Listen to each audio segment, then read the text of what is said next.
Salut, chers frères et sœurs en Christ.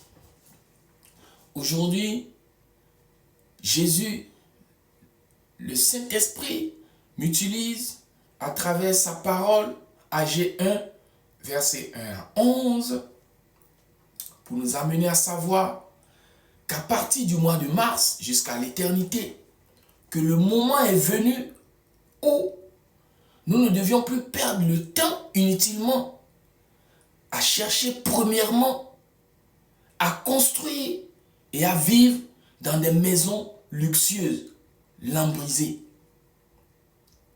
Et aussi que le moment est venu où nous ne devions plus perdre le temps inutilement. Premièrement, à chercher ce que nous allons manger pour être rassasiés, boire pour être désaltérés, nous habiller pour ne plus avoir froid, et le salaire que nous allons gagner par le travail. Mais que le moment est venu plutôt pour nous à chercher premièrement le royaume des cieux, à mettre en première place l'Éternel, à mettre en première place Jésus, à chercher premièrement à construire la maison de l'Éternel. Donc à partir du mois de mars jusqu'à l'éternité, le moment est venu où nous devions chercher premièrement à construire la maison de l'Éternel. Cette maison qui est notre corps, qui représente le temple du Saint-Esprit où il doit venir siéger, habiter. Et tout cela, nous allons voir ça par la grâce du Saint-Esprit qui va expliquer tout cela. Vous allez voir quand vous allez lire la parole de Agé, le 1, du verset 1 à 11. C'était durant la deuxième année, le premier jour du 6e mois, où la parole de l'Éternel fut adressée par le biais du prophète Agé au gouverneur de Juda, ce gouverneur qui est Zorobabel. Et la même parole de l'Éternel fut adressée aussi au grand prêtre Josué,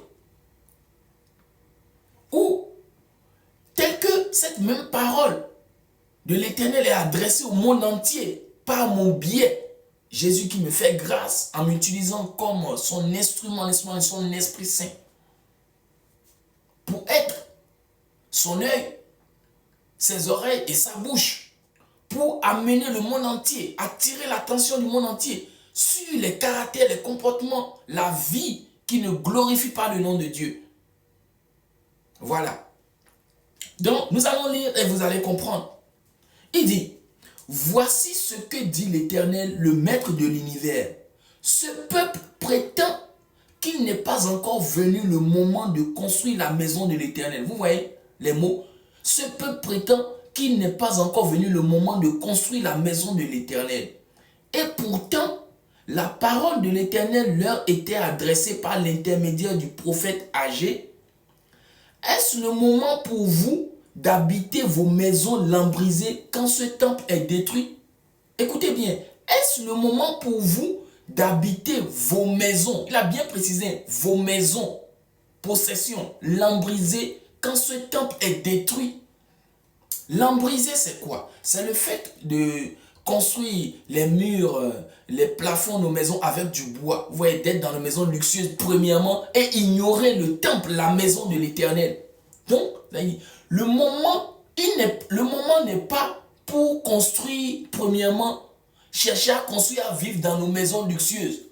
Mais le moment où nous sommes, le temps où nous sommes, c'est plutôt chercher premièrement à construire la maison de l'Éternel, qui est notre corps qui représente le temple du Saint-Esprit. Le moment, le temps où nous sommes, c'est chercher à craindre l'Éternel, à mener une vie de prière, à consacrer sa vie. Ne pas chercher à manger pour être rassasié, à boire pour être désaltéré, à s'habiller pour ne pas avoir froid, à gagner un salaire par notre travail. Non. Ne pas mettre ces choses devant, mais mettre Jésus, l'Éternel, la maison de l'Éternel, la construction de la maison de l'Éternel et notre conduite, le fait de revoir notre conduite aussi premièrement. Car il a bien dit dans Matthieu, cherchez premièrement le royaume des cieux, le manger, le boire, ne vous inquiétez pas de ces choses. Cela viendra après. En fait, construire la maison de l'Éternel, ça veut dire quoi? Aujourd'hui, on constate, des gens n'aiment pas recevoir et croire en Jésus comme Seigneur Sauveur de leur vie.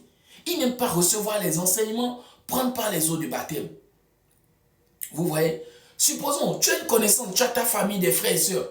Si tu ne les reconnais pas, tu ne les reçois pas, tu es méchant envers eux, vous ne menez pas une bonne vie. Est-ce que ces personnes pourront accepter de venir habiter chez toi? Est-ce que toi-même tu pourras accepter les héberger chez toi? Non, parce que tu ne les as pas reconnus. Tu n'as pas cru en eux. C'est la même chose avec Jésus. Quand on ne reconnaît pas, on ne reçoit pas Jésus comme notre Seigneur Sauveur, on ne peut jamais lui construire cette maison. Notre corps ne peut jamais être un temple, une maison pour lui, pour qu'il vienne habiter. C'est ça. Donc, chers frères et sœurs en Christ, cherchons à recevoir, à reconnaître Jésus comme Seigneur Sauveur de notre vie et prenons par les eaux de baptême. Vous avez vu, vous avez derrière moi ce grand homme de Dieu, l'apôtre Gilles Ouvy, un produit de l'Éternel. Vous avez ce contact, appelez-le. Il va vous donner des prières, il va vous aider à mener une bonne vie, à prendre par les eaux de baptême et à construire cette maison, ce temple pour l'Éternel, pour le Saint-Esprit et à revoir votre conduite. Mais vous n'avez pas forcément besoin d'un homme de Dieu. Le contact avec Dieu aussi, la vie spirituelle avec Dieu aussi, ça suffit. Bon, on va poursuivre. Après, il dit, voici ce que dit maintenant l'Éternel, le Maître de l'univers. Réfléchissez attentivement à votre conduite. Réfléchissez attentivement à votre conduite. Vous semez beaucoup et vous récoltez peu. Vous mangez et vous n'êtes pas rassasiés. Vous buvez et vous n'êtes pas désaltérés. Vous êtes habillés et vous n'avez pas chaud. Le salaire de celui qui travaille tombe dans un sac percé. Ouais. Réfléchissons à notre conduite. Il nous amène à réfléchir à notre conduite, à changer d'attitude, à changer de comportement, à revoir notre manière d'être, de faire et de vivre. Vous voyez? Pour que prochainement, la conduite c'est quoi? Ça englobe beaucoup de choses. C'est ta manière d'être, de faire envers toi, envers les autres, envers la société. Quand on te voit, est-ce qu'on voit en toi une vie de prière avec Jésus, une vie de crainte pour l'Éternel, une vie d'amour, ou bien on voit en toi une vie de péché, une vie de mensonge, de vol, de jalousie, de haine, de violence, d'adultère, de fornication, vous voyez un peu. Donc réfléchissons, revoyons notre conduite. Pour que prochainement, si on travaille, ça ne puisse plus tomber dans un sac percé et qu'on mange, on puisse être rassasié, on boit, on puisse être désaltéré. Après, on poursuit dit, voici ce que dit l'Éternel, le Maître de l'univers. Réfléchissez à votre conduite. Il insiste sur le mot conduite. Montez sur la montagne, apportez du bois et construisez le temple. Il insiste aussi sur le temple, la construction du temple. Il insiste sur la conduite et la construction du temple, car il dit, j'en aurai de la joie et je serai honoré. Ouais, l'Éternel veut, le bois dont il s'agit ici sur la montagne, c'est quoi? C'est notre vie de prière. Il veut que nous montons à la montagne avec une vie de prière, une vie spirituelle en contact avec lui. Car il dit, si on fait cela, il en aura de la joie et il sera honoré. Il est bon d'honorer, de donner la joie au Seigneur Jésus avec notre prière à la montagne, de se retirer des fois pour prier, être en contact avec le Seigneur Jésus et de changer de comportement, de conduite. Et après, vous voyez, il dit, vous comptez sur beaucoup et vous avez peu. Vous l'avez rentré chez vous, mais j'ai soufflé dessus. Pourquoi déclare l'Éternel, le Maître de l'univers, à cause de ma maison qui est détruite. Tandis que vous vous empressez chacun pour votre maison. Vous voyez, on a tout cela. Mais après l'Éternel souffle sous cela parce qu'on a mis premièrement la construction de notre maison au lieu et on a abandonné lui, sa maison, notre corps qui est le temple de son esprit et on vit une mauvaise conduite. On ne mène pas une vie de prière pour lui donner de la joie et l'honorer. C'est pour cela, quand on gagne du salaire, il souffle dessus pour que ça tombe sur des sacs percés. On ne bénéficie pas, on ne jouit pas de notre salaire. C'est pour cela, quand on mange, on a toujours faim. Quand on boit, on n'est pas désaltéré. Et quand on s'habille, on n'a pas chaud. Parce qu'on a